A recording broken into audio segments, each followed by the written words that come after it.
Fue, pero muy, muy grato tener aquí la posibilidad en la mano, directamente en la mano, de registrar o poder compartir con los oyentes de Radio Nacional Esquel, que ya estaba eh, o a la vista de todos, el libro Parque Nacional Los Alerces, un acercamiento a conocer su diversidad. Sus autoras son Ivonne Orellana Ibáñez y María Marta Novela, que accedieron a animarse primero que nada a tomar unos mates. Yo dije, ¿cómo se van a animar a esto? Y en segundo a venir a compartir un ratito con nosotros a Radio Nacional. Gracias, chicas, por venir aquí. Gracias a vos por invitarme. Vamos a arrancar a las dos, cualquiera de las dos puede arrancar la charla. Esta tiene que ver con, Ivana, te voy a pedir que te acerques, Ivonne, perdón, un cachito aquí al micrófono. ¿Cómo surge, a ambas le pregunto, cómo surge esta idea de que quede en un libro plasmado un tema tan importante y sentido para nosotros como es el Parque Nacional Los Alerces? Mira, en realidad surgió en base a una oferta que tenía la Secretaría de Ciencia, Tecnología e Innovación Productiva de la provincia del Chubut, que llamaron una convocatoria de personas o investigadores que quisieran publicar una obra de divulgación científica.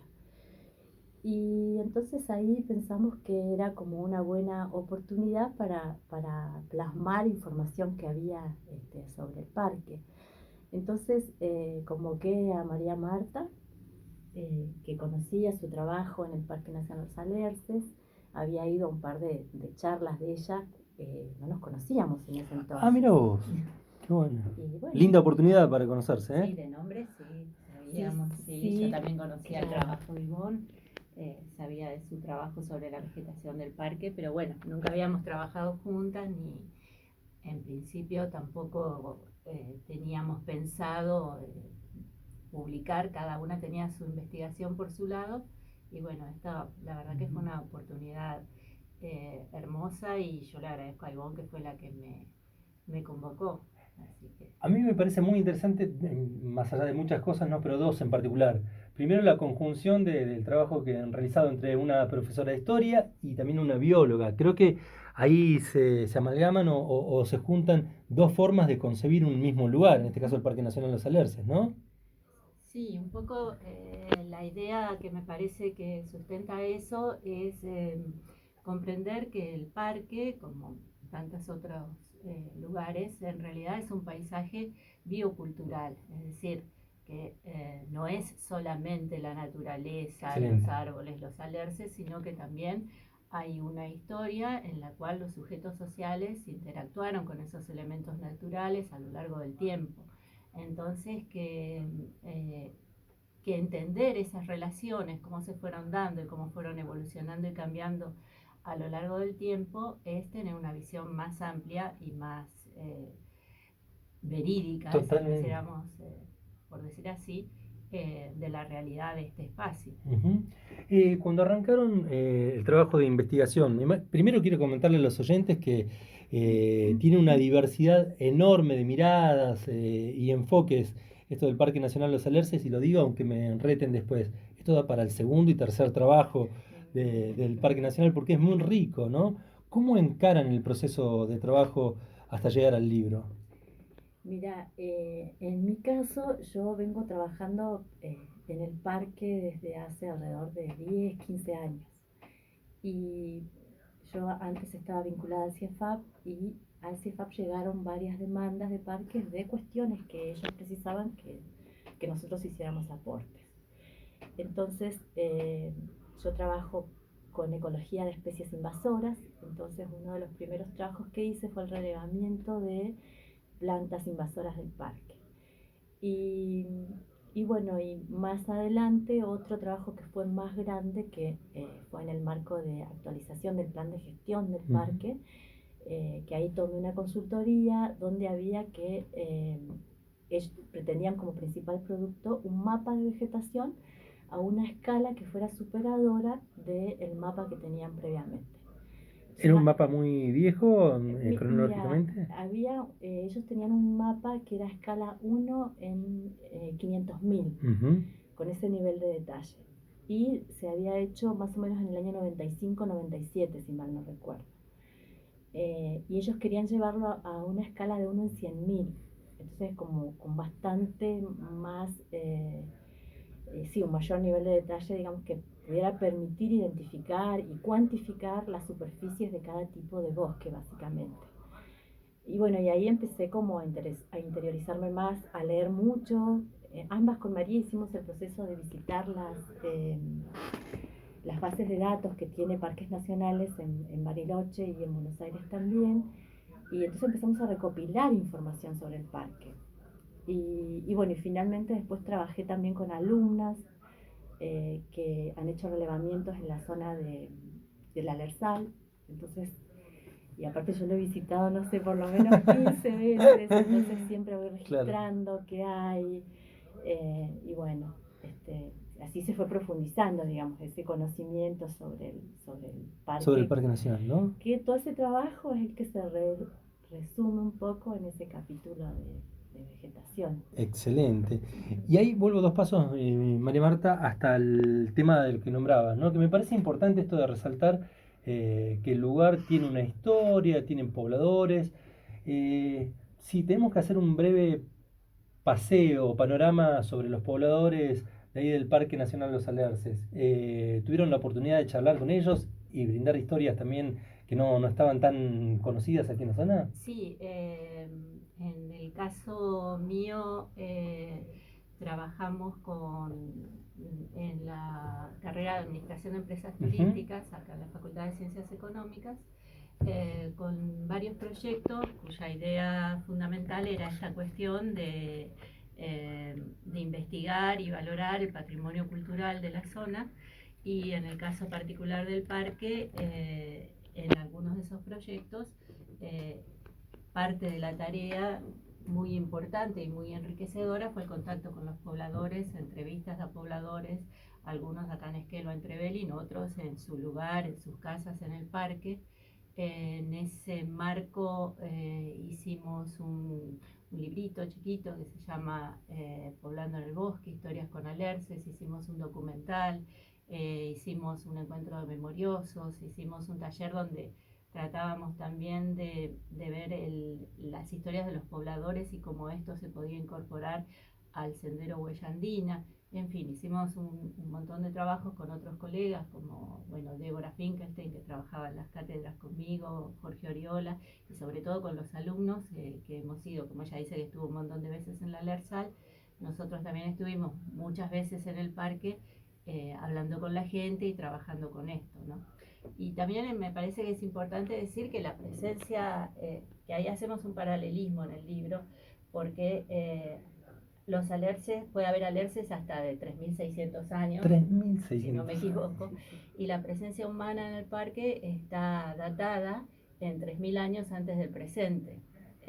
Bueno. Hay una cantidad de trabajos que esos no los hicimos nosotros, sino de arqueólogos, que son los que, bueno, primeramente excavaron y dataron los restos que se encuentran en el sendero del alero de interpretación y el alero de Yamán. Y la presencia humana en esa zona del lago Futalausque en el río Desaguadero data de 3.000 años. Entonces hay como un paralelismo, ¿no?, entre los alerces que por ahí todavía están vivos y esa primera presencia humana. ¿Están acompañados ahí en el Parque Nacional Los Alerces? Esto lo digo, no recuerdo puntualmente, pero esto porque me están sorprendiendo con los datos que van arrojando aquí, que lo pueden encontrar en el libro, este hermoso libro que es Parque Nacional Los Alerces, un acercamiento a conocer su diversidad. ¿Están acompañadas la cartelería, la información turística con todos estos datos que ustedes tienen? ¿O sería posible aumentar o agrandar la información para no solamente los turistas que vienen de diferentes lugares, sino nosotros como pobladores? Yo aquí mismo me estoy sorprendiendo de lo que hablan, imagínense para los que llegan, ¿no? ¿Se podría acompañar con más información? Sí, un poco lo que te decía de las épocas más antiguas, el sendero de interpretación de las pinturas rupestres tiene ese los sí. datos, ese sí. Y hay alguna otra cartelería puntual, en Puerto Limonago hay una, en el sendero que va del Lago Verde a Chucau también hay una parte que hace mención a los pobladores, pero creo que se podría incrementar mucho más, ampliar mucho más. Es muchísimo lo que han recabado de información. Sí, incluso en Villa Futalausque, donde está centro de informes, ¿no? Quizás incorporar parte de esta información para que esté disponible para todos los visitantes. Exacto, y creo que es de mucha utilidad más allá del turista para todos los que Sí. vivimos ahí, ¿no? Que nos sentimos parte también del Parque Nacional Los Alerces. Sí, porque en realidad es como que conocer el patrimonio, ya sea cultural o natural, permite valorarlo mejor, porque uno no valora lo que no conoce. Entonces, cualquier iniciativa que tienda a eso es como que contribuye a eso, ¿no? Y bueno, muchos de nosotros estamos enamorados del parque por una cuestión medio de intuición, ¿no? Pero no por el conocimiento más profundo de los ambientes. Y yo creo que uno más los conoce y más se enamora, ¿no? Es como un amor más profundo porque es basado sobre el conocimiento del ambiente.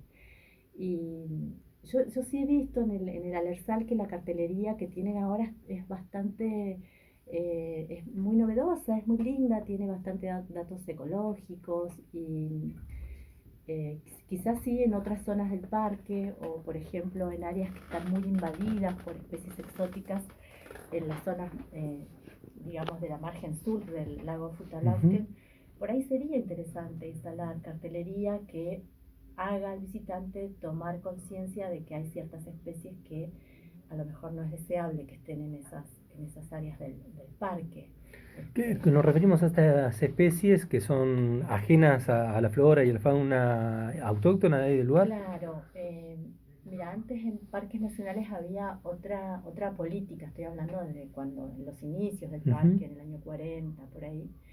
Entonces se consideraba que se podía enriquecer el paisaje incorporando especies del hemisferio norte. Entonces se instaló un vivero en Isla Victoria, en Bariloche, y de ahí se traían las plantas que se instalaban en áreas que se quemaban, por ejemplo. Entonces hay muchísimas especies que no son del parque, que por suerte están en el área que es de uso, acá ¿no? mismo en Puerto Limonau también había un vivero con esas características. Claro, y entonces bueno, por ahí se puede hacer más educación ambiental, digamos, con ese tema, y pienso que ahí sí sería propicio por ahí, ahora que lo planteás, la instalación de más carteles, más información. Estamos llegando a la finalización de esta primera charla, ¿no? Se viene la presentación del libro formal ahora el 15 de agosto, si mal no recuerdo. ¿Dónde va a ser y en qué horario? Más allá de que lo vamos a reiterar una y otra vez aquí. Mira, va a ser el jueves 15 de agosto a las 19:30 horas en el Zoom del INTA, entrando por calle Darwin. Creo, si mal no recuerdo, que es Darwin 267. Y bueno, los esperamos. Nosotros vamos a contar un poquito la historia de las investigaciones y vamos a contar con la presencia de Patagonia Fungi, que está hecho por amigos de CIEFAP, Carolina Barreta Beña y Belén Pildain, que van a llevar sus honguitos para hacer una degustación de hongos silvestres. Y hemos invitado también a Federico, ¿no? Federico Mancilla va a cantar. Un lujo. Así que sí, muy contenta con ese. Quería agregar una cosa. Sí, por favor, María Marta. Esta convocatoria de la Secretaría de Ciencia y Tecnología se seleccionaban 2 libros para su publicación. Y el otro libro seleccionado también es de investigadores de Esquel, es mi colibro. Y también son investigadores de la sede de Esquel de la universidad los que lo... Qué importancia nuestra universidad, ¿no? Qué generadora de conocimientos todo el tiempo, orgullo de nuestra región.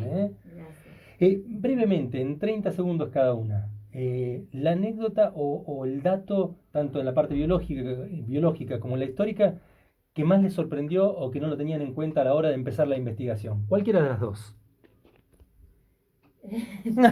Sí. No, yo como anécdota no, lo que sí más gratificante me parece es el contacto con la gente, ¿no?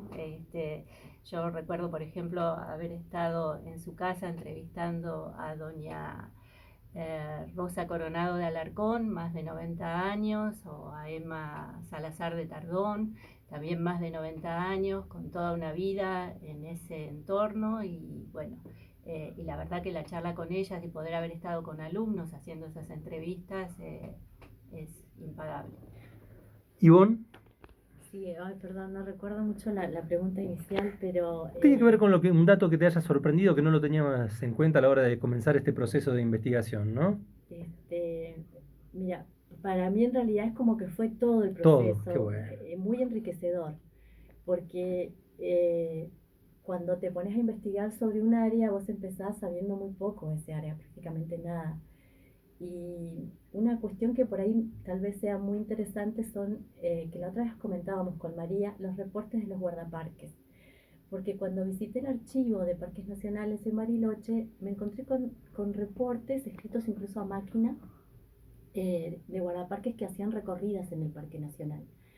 Y fíjate que con muy pocos elementos, porque en ese tiempo ni siquiera había GPS, iban con un handy a lo mejor que tenía cierto alcance y a caminar, se ha dicho, ¿no? Y entonces tienen datos impresionantes, muy justos. Nosotros de hecho pudimos reconstruir la distribución vertical de la vegetación en altitud A través de eso. a partir de los reportes de guardaparques. Entonces, por ahí sí eso de revalorizar el trabajo que esa gente hizo y de cómo por ahí la minuciosidad en relatar ese informe a posteriori de la salida, muchos años más tarde sirve para que nosotros tengamos un panorama más ajustado de cómo es la vegetación del parque. Así que sí, tal vez eso fue algo muy lindo de descubrir. Sí, sí. Chicas, muchísimas gracias por esta primera visita aquí a Radio Nacional Esquel, por el libro, ¿eh? Muchas gracias de verdad. Gracias a vos. Muchas gracias. Gracias a vos por el espacio. Vamos a estar anunciando